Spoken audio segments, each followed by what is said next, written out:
جی بسم اللہ الرحمن الرحیم.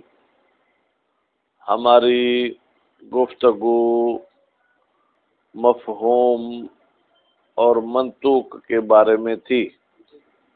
منطوق کی وضاحت اور عبارت کم تھی، وہ پڑھ چکے.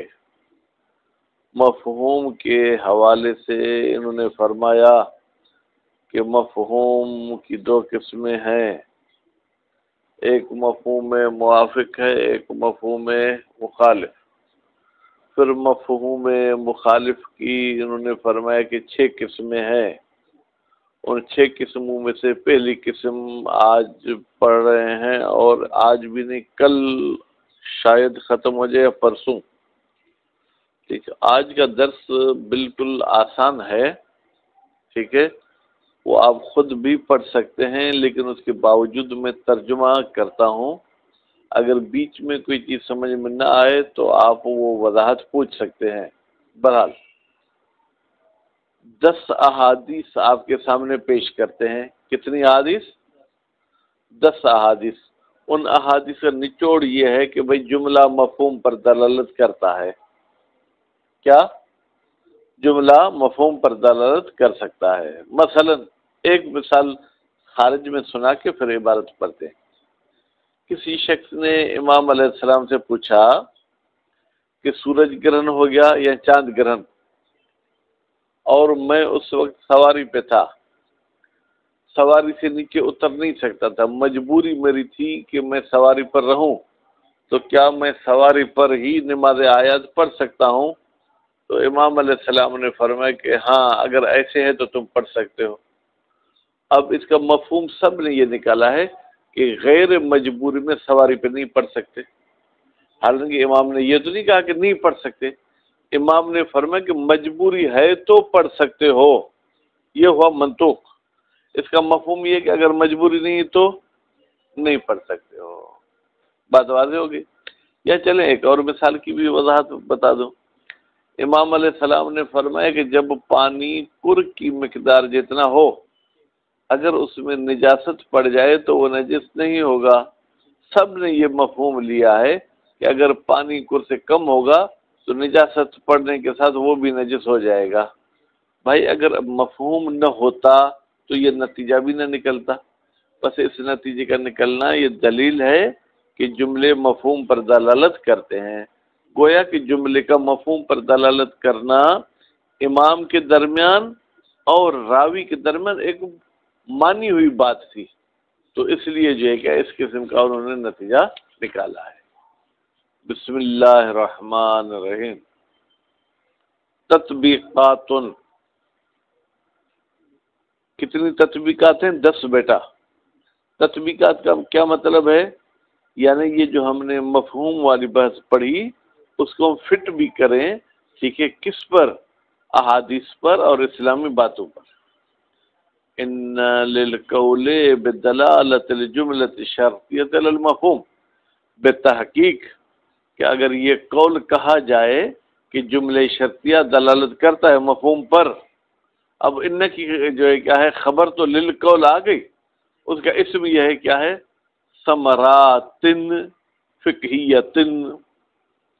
بتحقیق اس کے فقہی فائدے ہیں. لا تحصیٰ. مشاہد اتنے فائدے ہیں کہ جن کو گنا بھی نہیں جا سکتا. وربما یستظہر من خلال روایات. اور وہ فوائد ظاہر ہوتے ہیں روایات کے خلال سے. خلال کا مطلب کیا ہے؟ روایت کے درمیان سے. یعنی جب روایت کے آگے پیچھے اول انتہا کو دیکھیں گے تو اس کے درمیان سے ہمیں وہ مفہوم والی بحث بھی نظر آ جائے گی. ان القول بالدلالت. بتحقیق یہ قول کہ جملہ دلالت کرتا ہے مفہوم پر. کان امرا مسلما. یہ مانی ہوئی بات تھی بین الامام و راوی.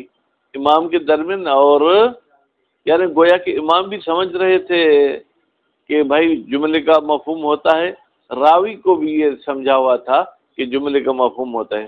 وَإِلَيْكَ تِلْكَ رِوَایَاتُ. اور تمہاری طرف پیش کر رہے ہیں وہ روایات. روا ابو بصیر. بیٹا ابو بصیر چھٹے امام کا جو ہے کیا ہے وہ صحابی ہے، انہوں نے روایت کی ہے، کیا روایت کی ہے؟ قال ابو بصیر کہتا ہے سألتو ابا عبداللہ علیہ السلام، میں نے چھٹے امام سے پوچھا، کس کے بارے میں پوچھا مشاہد؟ انشات، بکری کے بارے میں، تذبح، اسے ذبح کیا جاتا ہے، فلا تتحرکو، اور وہ کوئی حرکت نہیں کرتی۔ دیکھیں ذبح کرنے کے بعد جو بھی جانور ہوتا ہے وہ تڑپتا ہے، ٹھیک ہے، ٹانگیں ہلاتا ہے، پاؤں ہلاتا ہے، دم ہلاتا ہے۔ یہ کہتا ہے میں نے امام کو کہا کہ ہم نے بکری کو ذبح کیا یا بکری کو ذبح کیا گیا لیکن وہ متحرک نہیں، حرکت نہیں کی۔ وَيُحْرَاقُ مِنْهَا دَمٌ كَثِيرٌ، البتہ اس بکری کے گلے سے جو ہے کیا ہے کافی خون تو بہا۔ ابیت، ابیت کا مطلب یہ ہے کہ جیسے ہم صحیح جانور کو ذبح کرتے ہیں اس کے گلے سے جو ہے کیا خون نکلتا ہے، ایسے ہی خون اس کے گلے سے بھی نکلا۔ فقال، تو امام نے فرمایا لا تاکل، تم ایسی بکری نہیں کھا سکتے ہو۔ کیا امام نے کہا؟ نہیں کھا سکتے ہو۔ کیوں اے میرے امام؟ کوئی دلیل؟ ان علی علیہ السلام کان یقول، یہ چھٹے امام کے الفاظ ہیں کہ علی علیہ السلام فرماتے تھے اذا رکضت الرجل، جب وہ بکری بھائی ذبح کرنے کے بعد اپنے پاؤں کو ہلائے، اور طرفت العین، یا اپنی آنکھیں بند کر کھولے، فکل، تو پھر کھاؤ، ٹھیک ہے۔ اب دیکھیں امام نے کہا نہیں کھاؤ، یعنی مولا امام جعفر صادق علیہ السلام نے مولا امیر کے کلام سے مفہوم لیا۔ مولا نے کہا جب پاؤں ہلائے تو کھاؤ، جب آنکھ بند کرے اور کھولے تو کھاؤ۔ اب تم جو کہہ رہے ہو یعنی اس نے پاؤں نہیں ہلایا، بس اب کھانے والا حکم نفی میں تبدیل ہو جائے گا۔ طرح تم دیکھتے ہو ان الامام علیہ السلام، بتحقیق امام علیہ السلام، یستدلو، استدلال فرما رہے ہیں، علی الحکم الذی، اس حکم پر، افتى بہ، جس کی امام نے فتویٰ دی تھی۔ امام نے فتویٰ کون سی دی؟ لا تاکل، بقولہ لا تاکل، بکلام علی علیہ السلام۔ بیٹا بکلام کا تعلق استدلہ کے ساتھ ہے، یعنی چھٹے امام نے استدلال کیا ہے مولا علی کے کلام سے۔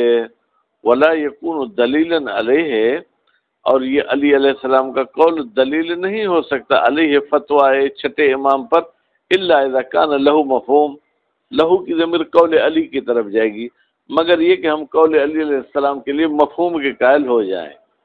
وہ مفہوم کیا ہوگا؟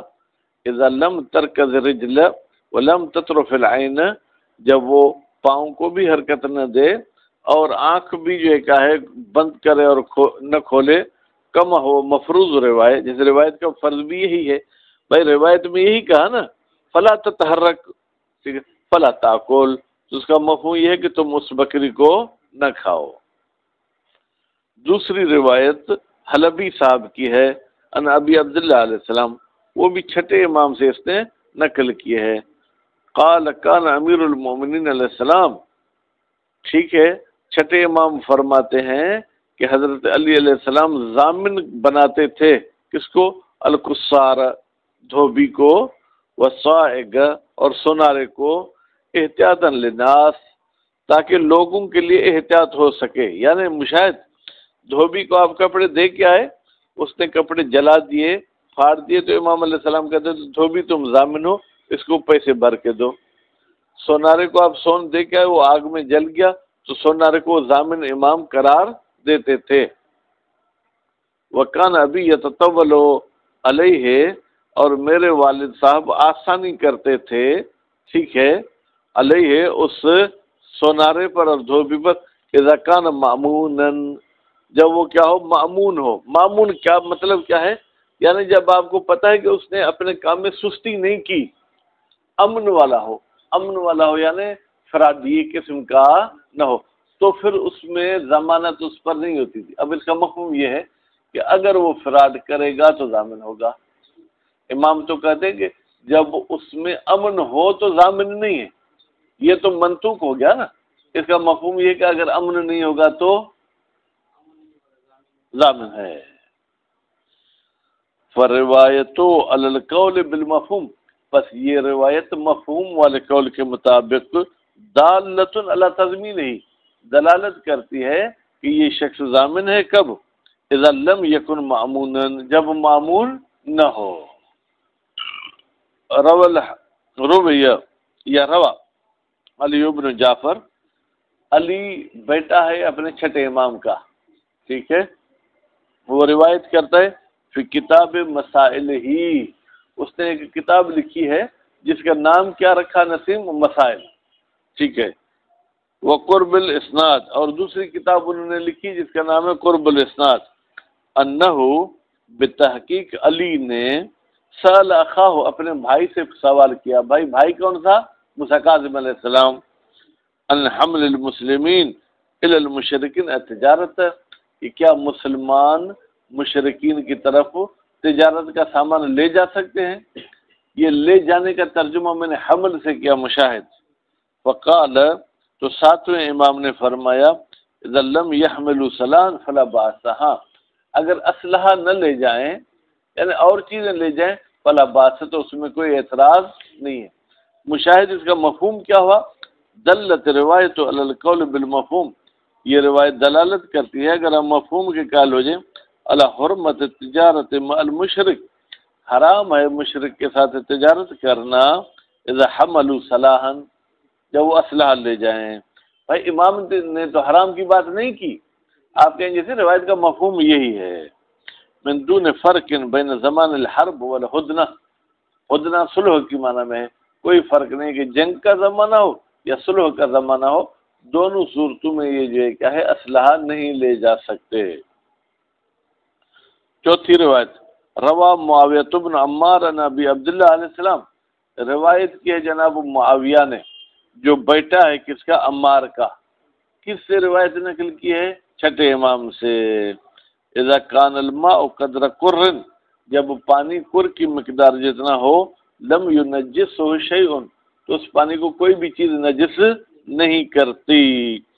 دلت روایت، یہ روایت دلالت کرتی ہے اشتمال علی المفہوم، اس لیے کہ یہ روایت مشتمل ہے کس پر؟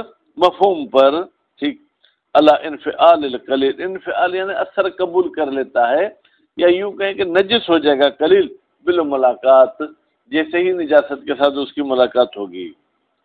ٹھیک بھائی، کیوں یہ آپ نے کیسے کہا جائے کہ قلیل پانی نجس ہو جائے گا؟ کہتے ہیں کہ اگر قلیل بھی نجس نہ ہو پھر امام کا یہ کہنا کہ جب قر ہوگا تو نجس نہیں ہوگا، یہ تو پھر فضول ہو جائے گا. بھائی قلیل بھی نجس نہیں ہوتا، قر بھی نجس نہیں ہوتا، تو آپ نے صرف قر کا ذکر کیوں کیا؟ بس قر کا ذکر کرنا یہ دلیل ہے کہ قر نجس نہیں ہوگا لیکن دوسرا نجس ہوگا. وَإِلَّا، اگر مفہوم پر دلالت نہ کرتی تو کان تعلیق و عدم الانفعال، تو پھر یہ تعلیق یعنی قید لگانا عدم الانفعال، نجس نہ ہونے والا قریت والا پر یہ امرن لگوانا، یہ تو فضول بات ہو جاتی. روا عبداللہ بن جعفر ان ابی عبداللہ علیہ السلام، روایت کے جناب عبداللہ نے جو بیٹا ہے جعفر کا، ٹھیک ہے، ان ابی محمد، ابو محمد سے. بیٹا ابو محمد کون ہے؟ مشاہد ابو محمد کون ہے؟ چوتھے امام ہونے چاہیے، محمد کے باپ. ٹھیک ہے. پانچویں امام کا نام کیا تھا؟ محمد باقر. ٹھیک ہے. تو ان کے باپ کون ہوں گے؟ چوتھے امام. ٹھیک ہے. روایت نقل کی عبداللہ نے جو بیٹا ہے کس کا؟ جعفر کا. اب جعفر سے مراد امام جعفر صادق علیہ السلام بھی لے سکتے ہیں، کوئی اور بدہ بھی لے سکتے ہیں. ٹھیک ہے. روایت کیا کہ قولو وہ یجوز للرجل، جائز ہے مرد کے لیے ان یصلی، کہ وہ نماز پڑھے، ومعہ فئرۃ مسکن، اور اس کے ساتھ جو ہے مشک کی تھیلی ہو. بیٹا مشک کیا ہے؟ ایک خوشبو ہے جو ہرن کے پیٹ میں ہوتی ہے. کہاں پر ہوتی ہے؟ ہرن کے پیٹ میں. تو کوئی خاص موسم میں ہوتی ہے، ہرن کو ذبح کیا جاتا ہے پھر اس کے پیٹ سے وہ نکالا جاتا ہے، وہ انتہائی مہنگا ہے. ٹھیک ہے. تو امام سے پوچھا کہ اگر کسی شخص کی جیب میں یہ مشک کی تھیلی ہو تو کیا وہ نماز پڑھ سکتا ہے؟ فکتب، تو امام علیہ السلام نے لکھا جواب میں، لا بأس بہ، بھائی تھیلی اٹھانے میں کوئی اعتراض نہیں ہے، اذا کان ذکیًا، ذکیًا یعنی ذبح شدہ، جب وہ ہرن کیا ہو؟ ذبح شدہ ہو. یعنی اسلامی طریقے سے مشاہد ذبح ہوا ہے تو اب اس کے اجزاء بھی کیا ہیں؟ پاک ہے، اور پاک چیز جیب میں ہو تو آپ نماز پڑھ سکتے ہیں۔ لیکن اس کا مفہوم کیا ہوا؟ اگر ذبح شدہ نہیں ہے تو پھر یہ آپ مشک کی تھیلی نہیں اٹھا سکتے۔ کیوں؟ وہ جانور تو کیا تھا؟ حرام تھا، مردار تھا، اس کا جز بھی حرام اور نجس ہو جائے گا، لہذا وہ آپ نہیں اٹھا سکتے۔ فلو قلنا بالمفہوم، اگر ہم قائل ہو جائیں کس کے؟ مفہوم کے، لدل علی المنع، تو یہ قول معصوم دلالت کرے گا علی المنع کہ آپ کو منع ہے۔ کیا چیز منع ہے؟ ان حمل المیتۃ، کہ مردار کو نماز میں نہیں اٹھا سکتے۔ وَإِنْ كَانَ الْمُرْدَارُ جُزْءً صَغِيرًا، اگرچہ وہ مردار اس کا چھوٹا سا جز کیوں نہ ہو۔ روا بیٹا پڑھیں یا بس کریں؟ میں تو سوچ رہا ہوں 10 کے 10 پڑھ لیں۔ ہاں، روا محمد بن مسلم عن ابی عبداللہ علیہ السلام، روایت کی ہے جناب محمد نے جو بیٹا ہے مسلم کا چھٹے امام سے۔ قلت لہو، راوی کہتا ہے میں نے کہا لہو امام کو، الامتو، ٹھیک ہے، تو غطی راسا، بھائی اب غطا یو غطی لیں گے، ٹھیک ہے، تو باب تفعیل سے ہو جائے گا، ٹھیک ہے، تو اب وہ آپ کی مرضی ہے کہ آپ کس باب سے لینا چاہتے ہیں، ٹھیک ہے۔ کیا وہ اپنا سر چھپائے گی؟ فقال لا، امام نے کہا کہ اس کو سر چھپانا ہے، یعنی بال چھپانا ضروری نہیں ہے۔ ولا لا ام الولد، اور اسی طریقے سے وہ کنیز جو بچے کی ماں ہو چکی ہے، ٹھیک ہے، اس پر بھی سر چھپانا واجب نہیں ہے۔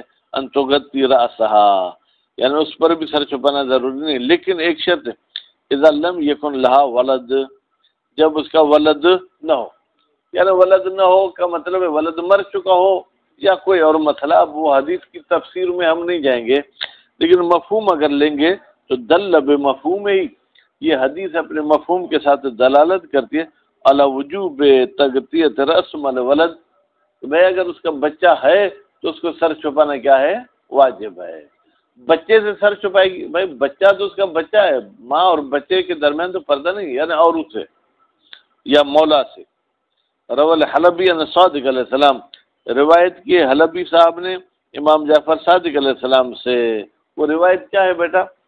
لا باس، کوئی اعتراض نہیں ہے، بین یقرأ الرجل فی الفریضۃ بفاتحۃ الکتاب، کہ کوئی مرد اپنی فرض نماز کی پہلی 2 رکعتوں میں صرف الحمد پڑھے، یعنی سورت نہ پڑھے، صرف کیا پڑھے؟ الحمد پڑھے، تو اس پر کوئی اعتراض نہیں ہے، ٹھیک ہے۔ لیکن پھر رکعتین الاولین ہونا چاہیے یا اولتین، پہلی 2 رکعتیں۔ اذا ما اعجلت بھی، جب جلدی ہو اس مرد کو حاجت کسی ضرورت کی، اور تخوف شیئا، یا اسے ڈر ہے کسی چیز کا کہ اگر میں نے نماز لمبی پڑھی تو مثلا میرا اونٹ مر جائے گا، ابھی وہ پھنسا ہوا ہے، ٹھیک۔ تو بھائی اس روایت کا مفہوم کیا ہے کہ اگر کوئی حاجت نہ ہو تو پھر سورت کو ترک نہیں کر سکتا، مجبوری کی حالت میں سورت ترک کر سکتا ہے، یہ تو روایت کہتی ہے نا۔ اس کا مفہوم یہ ہوگا کہ غیر مجبوری کی حالت میں یہ ترک نہیں کر سکتا۔ دل بمفہوم ہی، یہ قول معصوم مفہوم کے ساتھ دلالت کرتا ہے علی وجوب سورت بعد الحمد، کہ واجب ہے سورت پڑھنا الحمد کے بعد، فی غیر مورد شرط، اس شرط کے مورد کے علاوہ دوسری جگہ۔ شرط کا مورد تو یہ تھا بیٹا کہ مجبوری میں کیا ہے، امام نے کہا مجبوری میں بھلی نہ پڑھے، اس کا مفہوم یہ ہے کہ بغیر مجبوری کے پڑھنا ضروری ہے۔ روا ابن مسلم عن ابی عبداللہ علیہ السلام، روایت کی ہے ابن مسلم نے چھٹے امام سے، لا بأس، کوئی اعتراض نہیں، ان یتکلم، کہ نماز پڑھنے والا بولے، اذا فرغ الامام من الخطبۃ، جب امام جماعت، امام سے مراد امام معصوم نہیں ہے بیٹا، جب امام جماعت فارغ ہو خطبے سے جمعے کے دن، کب بولے؟ ما بینہ و بین ان تقام الصلاۃ، یعنی خطبے کے ختم ہونے کے بعد اور نماز کے قائم ہونے سے پہلے، بیچ میں بول سکتا ہے، ٹھیک ہے۔ اب اس کا مفہوم کیا ہوگا؟ یعنی خطبے کے بعد بول سکتا ہے لیکن خطبے کے بیچ میں نہیں بول سکتا، ٹھیک ہے۔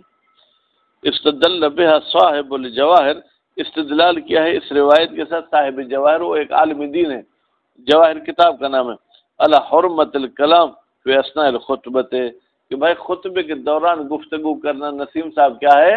حرام ہے، روا علی بن فضل الواسطی، روایت کی ہے جناب علی نے جو بیٹا فضل واسطی کا ہے، رضا علیہ السلام 8ویں امام سے، قال راوی کہتا ہے کتبت الیہ، میں نے 8ویں امام کی طرف لکھا، اذا انکسف الشمس، جب سورج گرہن ہو جائے، او القمر یا چاند گرہن ہو جائے، وانا راکب، لیکن اس وقت میں سوار تھا کسی گدھے پر، گھوڑے پر، اونٹ پر، لا اقدر علی النزول، اور میں اترنے کی بھی طاقت نہیں رکھتا، قدرت نہیں رکھتا، فکتب الیہ، تو امام علیہ السلام نے فرمایا صلی علی مرکبک، تم اپنے اس سواری پر ہی نماز پڑھو، الذی انت علیہ، وہ سواری جس پر تم ہو۔ توجہ، یا کوئی بیوقوف ممکن ہے آپ کو یہ پریشان کرے، بھائی وہ گھوڑے پہ چڑھا ہوا تھا، سورج گرہن ہوا، چاند گرہن ہوا، اس نے خط لکھا، مدینے گیا، خط کا جواب واپس ہے، تب تک چاند گرہن تھی۔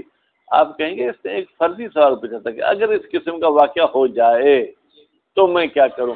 اس کا یہ ہرگز مطلب نہیں ہے کہ گھوڑے پر چڑھا، چاند گرہن ہوئی، پھر اس نے خط لکھا، پھر جواب آیا، تو اس میں تو جواب آنے میں کئی ہفتے ہو سکتے تھے۔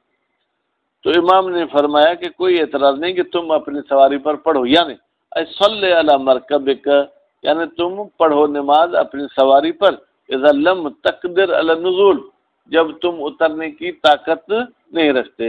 استدل بہا، استدلال کیا گیا ہے اس روایت کے ذریعے، علی عدم جواز اقامت صلاۃ الآیات، کہ بھئی جائز نہیں ہے نماز آیات کا پڑھنا علی ظہر دابت، جانور کی پشت پر، الا مع ضرورت، مگر مجبوری میں آپ پڑھ سکتے۔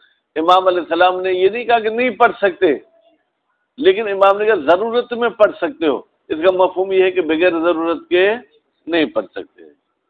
روا معاویہ بن وہب، روایت کی ہے جناب معاویہ نے جو بیٹا ہے کس کا، وہب کا، بعد ان سألہ عن سریت، یعنی یہ کب اس نے سوال کیا؟ جب اس نے امام سے سوال کیا تھا سریہ جنگ کے بارے میں، اس سوال کے بعد یہ سوال کیا، یبعثها الامام، بھائی اس جنگ، سریہ یعنی جنگ، وہ ایسی جنگ ہے کہ وہ اپنے مرضی سے نہیں گئے، بلکہ امام نے بھیجا کہ جاؤ جنگ کرو، وَيُصِيبُونَ غَنَائِمَ، پھر ان کو غنیمتیں بھی مل گئیں، کیف تقسم، ان غنیمتوں کو کیسے تقسیم کیا جائے؟ قال، امام علیہ السلام نے فرمایا، ان قاتلوا علیہا، اگر ان لوگوں نے جنگ کی ہے، علیہا کی ضمیر سریہ کی طرف جائے گی، ٹھیک ہے، اس سریہ پر یا غنائم پر، مع امیر، ان کا کوئی ایک لیڈر بھی تھا، امرہ الامام، جس کو امام نے امیر بنایا تھا، تو پھر کیا ہوگا؟ اخرج منہ الخمس، ان غنائموں میں سے ایک خمس نکالا جائے گا، للہ تعالی، ایک خمس اللہ کے لیے، ولرسول، اور ایک خمس کس کے لیے؟ یعنی مال کو 5 حصوں میں تقسیم کیا جائے گا، ایک حصہ خدا کا ہوگا، ایک حصہ رسول کا، باقی کتنے حصے بچے؟ 3 حصے۔ وقسم بینہم ثلاثۃ اخماس، باقی وہ جو 3 حصے ہیں، 3 خمس، وہ آپس میں تقسیم کر لیں گے۔ استدل بہا یا استدل بہا، استدلال کیا گیا ہے بأنہ اذا کان ہناک حرب بغیر اذن الامام، بھائی جب ہو وہاں پر کوئی جنگ لیکن امام کی اذن شامل نہ ہو، فلا يعد ما اصابوه من الغنائم، تو پھر جو ان کو مال ملا ہے اس کو غنیمت آپ نہیں کہہ سکتے مشاہد، بل من الانفال، بلکہ یہ کیا ہو جائے گا؟ انفال میں سے ہو جائے گا، اور انفال پورے کے پورے کس کے ہوتے ہیں؟ امام کے، وہ لڑنے والے کے نہیں ہوتے۔ اب دیکھیں امام علیہ السلام نے یہ فرمایا کہ اگر امام نے کوئی امیر بنا کر بھیجا ہے تو تم ایسے تقسیم کرو، اس کا مفہوم یہ ہے کہ اگر امام کی مرضی کے بغیر تم نے جنگ کی ہے تو پھر یہ مال جو ہے غنیمت میں شامل نہیں ہوگا۔ صلی اللہ علیہ محمد و آلہ۔